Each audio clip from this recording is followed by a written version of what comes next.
जब कोई कार्य करना होता है तब हमें चिंता होती है, लेकिन जैसे ही वह कार्य पूर्ण हो जाता है हमारी चिंता समाप्त हो जाती है। फॉर एग्जाम्पल, हमने किसी से पैसे उधार लिए हैं और किसी पर्टिकुलर तारीख को पैसे वापस करने के लिए हमने वादा किया है, तो जब तक हम पैसे लौटाएंगे नहीं उससे रिलेटेड चिंता हमें सताती रहेगी, लेकिन जैसे ही हम पैसे वापस कर देंगे उससे रिलेटेड चिंता समाप्त हो जाएगी। हमारी किसी से शादी हुई लेकिन हमारा जो जीवन साथी है वह सही नहीं है, तो उससे रिलेटेड चिंता हमें तब तक सताती रहेगी जब तक हमारा उससे रिश्ता रहेगा, लेकिन जैसे ही उससे हमारा रिश्ता समाप्त हो जाएगा, उससे हमारा डाइवोर्स हो जाएगा, वैसे ही उससे रिलेटेड चिंता समाप्त हो जाएगी। किसी पर्टिकुलर तारीख को हमारी कंपनी में ऑडिट है तो ऑडिट से रिलेटेड चिंता हमें तब तक सताती रहेगी जब तक ऑडिट खत्म नहीं हो जाती। जैसे ही ऑडिट खत्म हो जाएगी उससे रिलेटेड चिंता समाप्त हो जाएगी। तो जब हमें कोई कार्य करना होगा तब उससे रिलेटेड चिंता हमें सताती रहेगी, लेकिन जैसे ही वह कार्य पूर्ण हो जाएगा उससे रिलेटेड चिंता भी समाप्त हो जाएगी। यदि हमें कोई कार्य करना होगा लेकिन उसकी हमने तैयारी नहीं की होगी, प्लानिंग नहीं की होगी, तो उससे रिलेटेड चिंता हमें सताएगी, लेकिन यदि हमने पूरी तैयारी की होगी, प्लानिंग की होगी, तो उससे रिलेटेड चिंता हमें नहीं सताएगी। फॉर एग्जाम्पल, हमने एग्ज़ाम की तैयारी नहीं की होगी तो उससे रिलेटेड चिंता हमें सताएगी, लेकिन यदि हमने एग्ज़ाम की पूरी तैयारी की होगी तो उसकी चिंता हमें नहीं सताएगी।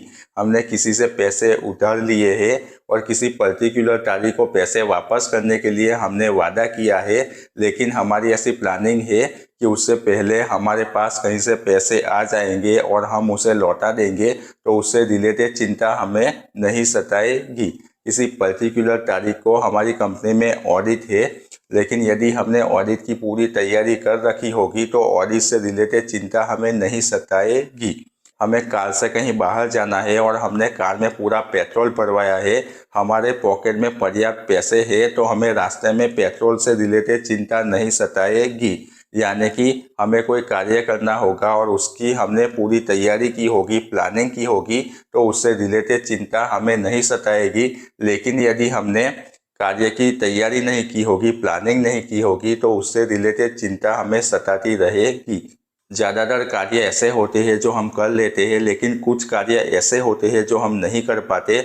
हमारे कई प्रयत्न के बावजूद हम उसमें सफल नहीं हो पाते, उसे हमें ऊपर वाले के हाथ में सौंप देना चाहिए। फॉर एग्जाम्पल, हम शादी के लिए लड़की ढूंढ रहे हैं, लेकिन हमारे कई प्रयास के बावजूद वह हमें नहीं मिल रही, तो हमें उसे ईश्वर पर छोड़ देना चाहिए कि जैसी प्रभु की मर्जी, जब वह चाहता होगा, जब सही समय आएगा तब हमें वह मिल जाएगी। हम कहीं पर जॉब कर रहे हैं लेकिन वह जॉब हमें जम नहीं रही, हम दूसरी जॉब ढूंढ रहे हैं, उसके लिए बहुत प्रयास कर रहे हैं, प्रयत्न कर रहे हैं, लेकिन उसके बावजूद हमें जॉब नहीं मिल रही, हम परेशान हो रहे, दुखी हो रहे, चिंतित हो रहे हैं।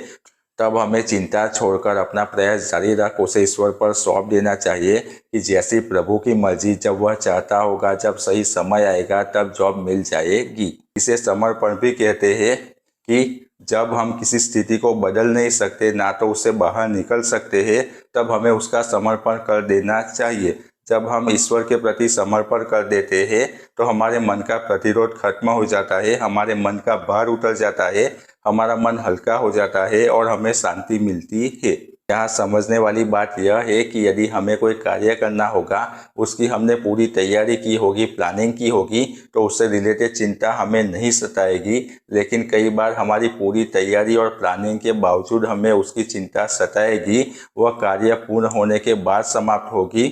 ज़्यादातर कार्य ऐसे होंगे जो हम कर लेंगे, लेकिन कुछ कार्य ऐसे भी होंगे जो हमसे नहीं हो पाएंगे, उससे रिलेटेड चिंता समर्पण के माध्यम से समाप्त होगी।